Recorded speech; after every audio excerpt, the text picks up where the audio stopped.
Okay, so yeah, it's my last day of school. I just watched Booksmart. My next movie is Brightburn, the new James Gunn produced movie.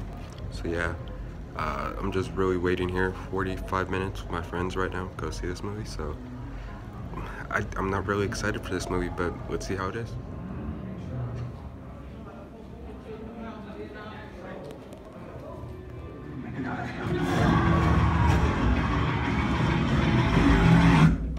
Hi. What's your name? So I did go see Brightburn, and I'm gonna be honest with you guys, I was not excited for this movie all that much. It had a cool concept and all, but the fact that Sony and Screen Gems were behind this movie really worried me because Sony and Screen Gems have been releasing nothing but awful movies in the past year alone.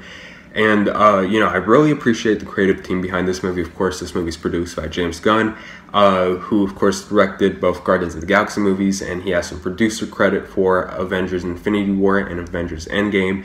And he did produce this movie. It was promoted as a James Gunn movie. It's not a James Gunn movie, but again, it is produced by him. And overall, the idea of this movie is if Superman was the bad guy, what would it mean for the environment he's in, and what would it mean for the people he's around? And I thought that was a pretty cool concept till basically I saw the movie and I realized that none of that really is shown till the last 25 minutes of the movie. Unfortunately, I didn't feel like this movie got ahead of the creative freedom it had for its concept, and I couldn't stand but to feel disappointed and really let down by this movie, even when I wasn't really looking forward to it all that much. As far as the main lead the movie goes, and by the main lead, I just don't mean the character itself, but the actor who played this kid. As child actors go, this is probably what you would come to expect from a bad child actor.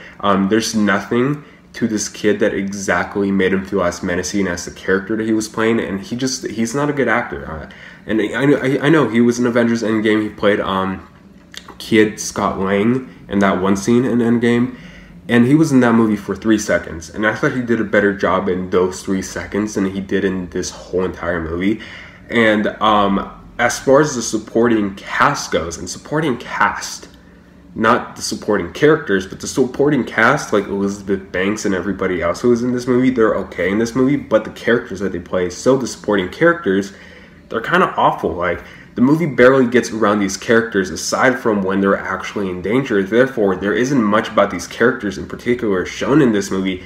Like, I just couldn't care for them at all. And anytime they reached danger, I just didn't care if they died or not because, well, they're not well-written characters, and it was hard for me to even care for them in their situation. And it also feels like the whole middle section of this movie is missing. Like, at first, we get it, there's a couple who, they're having a hard time trying to start a family, and then the super baby arrives on their doorstep, and then they decide to take care of it. And then after that scene in the movie, it cuts to present day, where this superhuman kid is having problems with his powers that he just can't control. Like, what? Like, the movie just didn't give me any time to breathe, or it didn't give me any time to get to know these characters or be aware of the situation. So it felt like the whole the whole second act of the movie was kind of missing. Like, all of a sudden it just jumps into the plot just straight up without setting anything up. And it just cuts to the next scene, hoping you understand what is going on, what the context of that scene is, hoping that you'll suddenly care for these characters.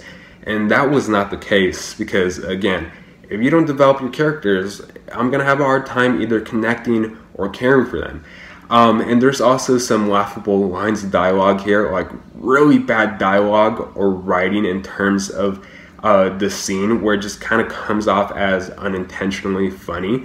Like, the movie's writing overall is just kind of bad. And also, whoever thinks that this movie is scary obviously has not seen enough horror movies with real tension or with a good horror atmosphere, because there's nothing about this movie that's scary at all. Like, even the jump scares here are really off, and they're just really, really cheap. Like, I know I was complaining recently that, what movie was it? The Intruder? Actually, Intruder is another Sony and Screen Gems movie, which had cheap jump scares, and just like that, this movie had cheap jump scares that just like, I don't know. I just didn't feel the approach that Brightburn wanted to go for, and I wish that it was better, but I was really let down. But I will say though, the last 25 minutes of the movie were kind of enjoyable, which kind of helped the movie from me giving this movie a lower score. But overall, I don't think Brightburn's a good movie. It doesn't get ahead of its concept. It doesn't really take advantage of the concept. And I was really disappointed with this movie. With that being said, honestly, Brightburn is time lost, and I'm going to give Brightburn a D+. So yeah, that's my review on Brightburn. I just really didn't care for this movie or like it all that much. But anyways, have you guys seen Brightburn? And if you guys seen it, what did you guys think about it? Tell me in the comment section down below. As always, thanks so much for watching. Please like and subscribe, and I'll see you guys later. Bye.